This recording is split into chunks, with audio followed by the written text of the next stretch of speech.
In our last video, we looked at how self-sabotage messes with our personal goals.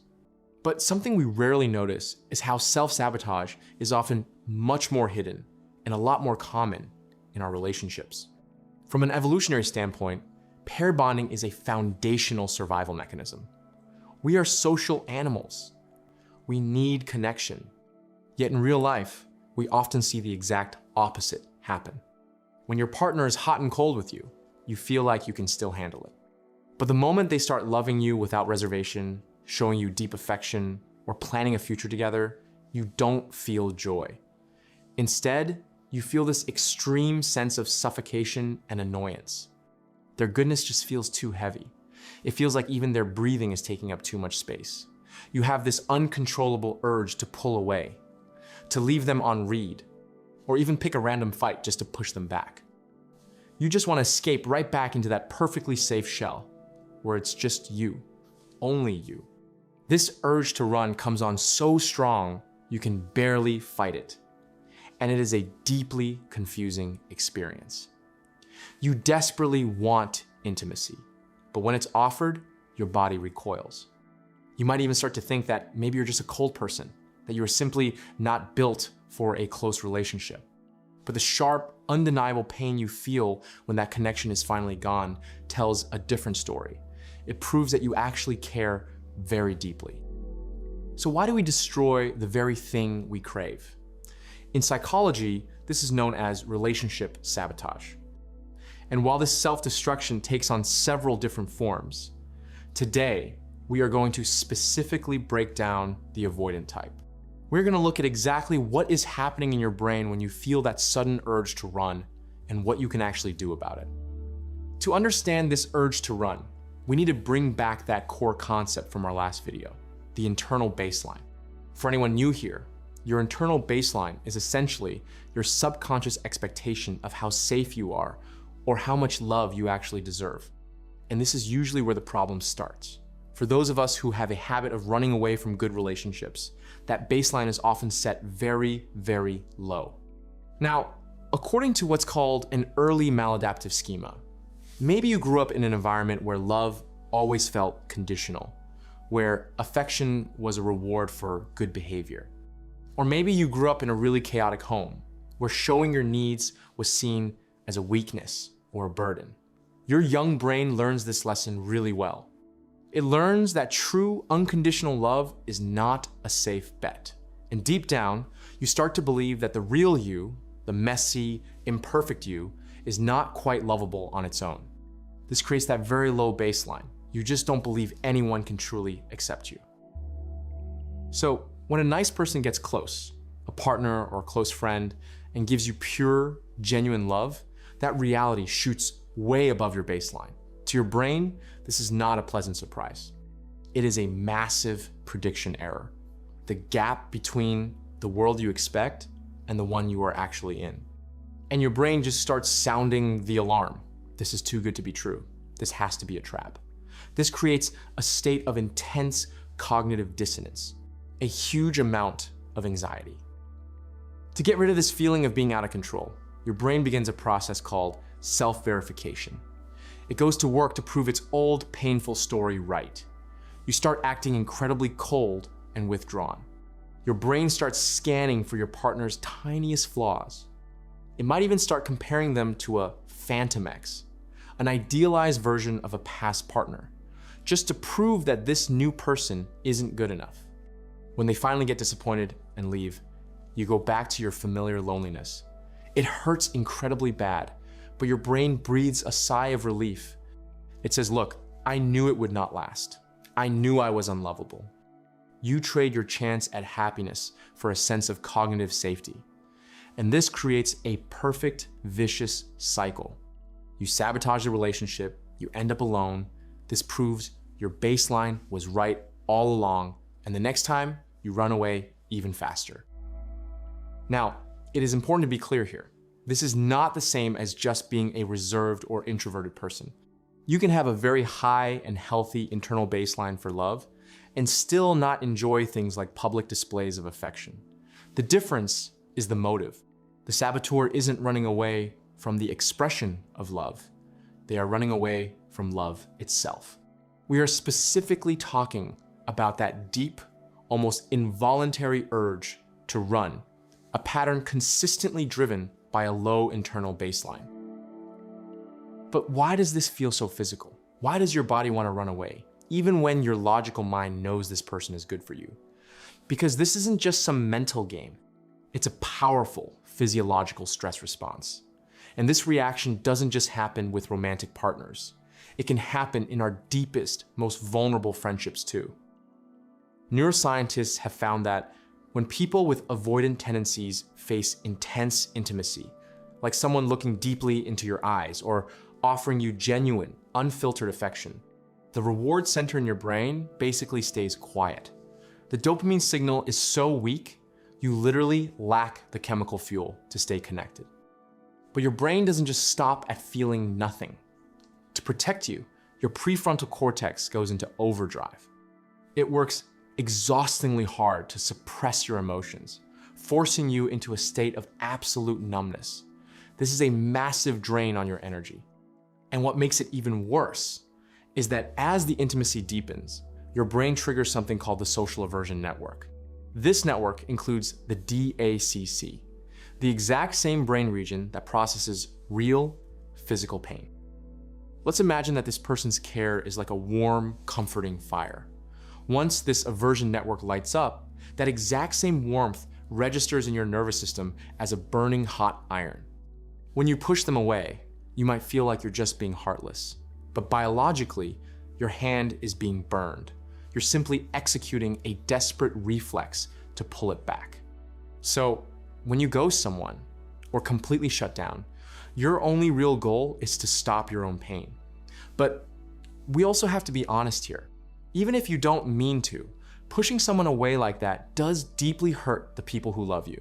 And because this is an automatic survival reflex, it's incredibly hard to break. You can't just flip a switch and turn it off. But until you realize what's actually happening, this unconscious reflex will just keep hurting them, and ultimately hurting you too. So what do? We know we can't just force ourselves to be more loving. That's like trying to hold your hand on a hot stove. Your system will just shut down. Instead, we need a very gentle and very strategic approach. Just like in our last video, we need to work from two directions at once. A top-down strategy to rewire our thoughts and a bottom-up strategy to calm our body. And the only tool you really need for this is the Notes app on your phone. You can think of it as your personal Sabotage Rescue Manual. Let's start with the top-down strategies. These are about breaking that old defectiveness schema we talked about and gently taking control back from your panic nervous system. The first tool in your rescue manual is calibrating the baseline. The goal is to nudge your self-worth up without triggering that internal alarm.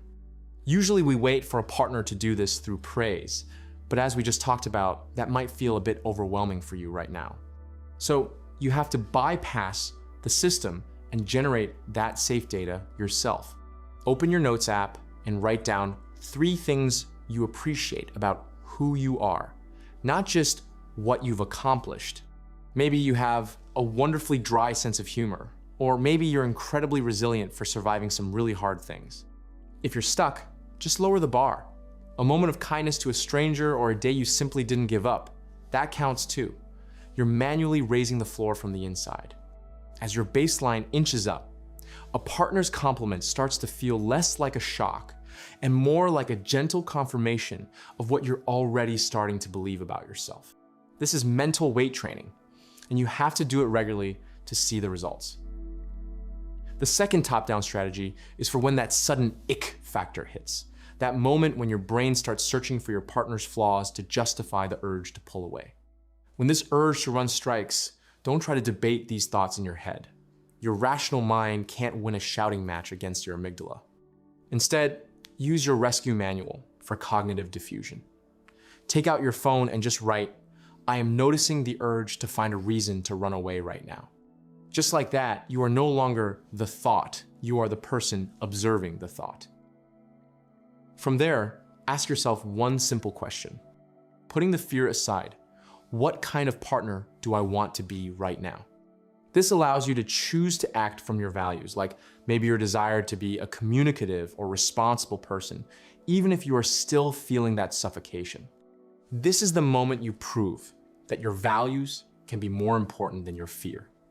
It's a declaration that your life won't be driven by what you're running from, but by what you want to build. Now for the bottom-up strategies. These are designed to physically calm your nervous system and teach your reward circuits how to feel pleasure from intimacy again. The first is what we can call the evidence log. Many avoidant people have experienced this pattern. They only start appreciating their partner again after they've lost them. This is because only when the threat of intimacy is gone does that switch in your brain that suppresses emotion finally turn off, allowing you to feel the joy they brought you again. But we actually don't have to wait for a breakup to feel that. Create a section in your rescue manual called your evidence log. Throughout the day, just write down your partner's small acts of kindness, a casual compliment, or something they did that made you smile. Then, when you are alone, when you are in your completely safe bubble, take out that log and slowly savor those moments. I know this might sound pretty cheesy, right? But it's actually a very powerful brain exercise. Because when you are alone, your threat radar is off. The safe environment allows you to microdose your brain with dopamine. You are manually teaching your nervous system that this person's love is a reward, not a trap. Finally, let's talk about the second bottom-up strategy. This is for when closeness itself literally feels like touching a hot iron. In your rescue manual, create a new section and call it the Aversion Ladder. Here's how it works. You are going to quantify your panic. Write down every intimate act that makes you feel suffocated and rate them on a scale from 1 to 10. Maybe saying I love you is a 3, holding hands is a 5, and talking about the future is a straight up 9 for you. Then you start to tackle them from the very bottom, like the 3. When that moment comes up again and the discomfort hits, don't run. Just stay in it and try to breathe through it. This triggers a biological process called fear extinction. Because you didn't flee, your brain learns, okay, the alarm is blaring, but nothing bad is actually happening. We are safe. Once that 3 starts to feel like a 0, you step up to a 4. And this is how you slowly, safely take back control of your own body. So, to bring all these pieces together into one clear picture, you run away from healthy relationships because your internal baseline for love is set very low. When someone treats you well, it creates a terrifying prediction error. Your brain responds by triggering the Social Aversion Network, making you feel physically suffocated. And to fix this, you just need to slowly raise your baseline by recognizing your inherent worth and gently desensitize your nervous system with those small, safe experiments. I know we just covered a lot, and taking all of this in can feel a bit overwhelming. So, I took some time and organized all these steps into a clear, actionable PDF for you. The link is in the description below. If you've been struggling with this, my biggest hope is that you don't just listen, but actually download it and give it a try. Take that first step. And before we finish, we have to make a very crucial distinction. All the strategies we just talked about are based on the assumption that you are with a healthy, kind partner, and your urge to run is a physiological false alarm. But if your urge to escape is because the other person is constantly crossing your boundaries, manipulating you, or putting you down, then your physical repulsion is a highly accurate survival instinct. If you suspect you're dealing with a truly toxic person, trust your gut and perhaps take a look at our previous video on dark personality traits. Assuming that isn't the case though, assuming you are with someone who is genuinely good for you and you just feel that sudden, overwhelming urge to disappear, I want to leave you with this. Rewriting these deeply carved patterns in your brain is a long and sometimes painful process. Every time you resist the urge to run and choose to stay right where you are, your nervous system is going to feel like it is experiencing a mini earthquake. But remember this, you are not naturally cold-blooded. You just learned to build a fortress around yourself with walls that were way too high. And now you are safe. And it is time to slowly, gently find the gate. Avoidant people tend to use ice to push love away. But on the exact opposite end of the spectrum, there's a group of people who use fire to destroy their relationships. They do the frantic testing, the endless phone calls, the hysterical fighting. They use all their strength to hold on tight, yet they always manage to chase away the people they love the most. Next time, we are going to deeply unpack the other face of the relationship, saboteur, the anxious disruptor. If you are someone who always holds on a little too tight, I will see you in the next one.